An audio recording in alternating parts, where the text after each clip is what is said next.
everybody. Just thought I'd show you the reality of winter in Ontario. So this is the first bit of sunshine that we've had that's lasted over 5 minutes in our area, and it feels really good. So even though there's a wind chill of -14 right now, I'm out here, I'm enjoying it. I was just trying to ski with my daughter, and we always like to come outside and say hi to the animals, and just thought I'd show you what our solar system is doing. So there it is, our massive solar system, and it is buried in snow. So you know, the reality of us collecting any power off of that is pretty much almost non-existent. You can see there's a little edge of a corner there sticking out, but that's it. I'm sure we're not making anything off that today. And then because it gets so cold, we have to have electric heaters in the animals' water to keep everybody hydrated. And we do have solar lighting on their sheds and the little goat barn, but you can see that their roofs also have been covered in snow, so there's not much we can do about that. But I'm just wondering if anybody else is dreaming of gardens right now, because every time I come out here and I see my garden boxes, everything's buried in snow. My raspberry canes, my blueberry canes or bushes, and my asparagus is just all under this thick layer of snow here. This is about how much snow we've gotten so far, which actually isn't a lot for this time of year, but it'll keep piling up, it'll keep getting worse until we can't even see the boxes anymore. And yeah, so I think I'm gonna get out my seed catalogs and my seed boxes and start figuring out what it is we're gonna grow this year.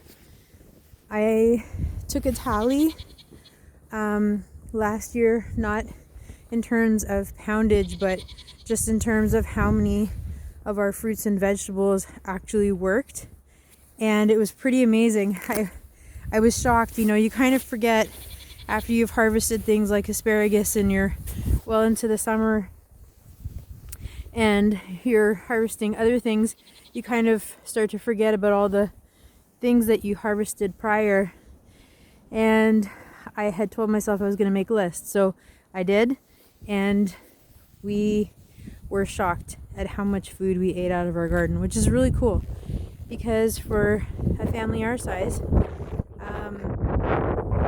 food adds up really quick. And I'm a big fan of organic and non-GMO, and I just want to eat as healthy as possible. And once you start gardening, which we started years and years ago, even when we were in an in-town lot, once you start gardening and you start eating things fresh off the vine or fresh out of the dirt, you don't want to buy stuff from the store. You'll definitely try and hit some farmers' roadside stands, as long as they're no spray farmers or organic. But there's just nothing like growing your own and tasting your own food. It's ridiculously fresh. We barely cooked any of our asparagus because it was so snappy, yummy, crunchy, delicious right out of the ground that we never really made it to steaming it. We did can some because we wanted to try some pickled asparagus, but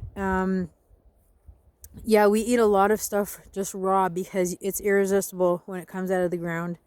And so for the non-asparagus lovers out there, if you can ever find someone that's growing it fresh and you can literally just walk up and snap it out of the ground, you have to try it raw. It's a totally different taste. It doesn't have that musty kind of stringiness to it. And it's so healthy for you. It's utterly delicious. And asparagus can grow from every year from 20 to 40 years. So it's a great investment. So anyways, I'm out here, I'm looking at all my garden, my boxes. I'm totally planning out in my head where I want things to be next year, and what I want to expand and what I don't really want to concentrate on anymore. And I'm getting pretty excited about it. Yeah, I'd love to know what you guys are working on, if you're trying anything new this year, because I love getting ideas from other people. And I would also love to know what you grew that you totally wished you hadn't grown because it turned into something invasive, or it was just not doing well, or it wasn't worth it. Or sometimes I think it's funny how you can kind of grow too much of something and then you get sick of it and you just want to use up the space on something else. So anyways, I'll give you guys a quick view around of what the skies look like in the sunshine, and then I'll say adios for today.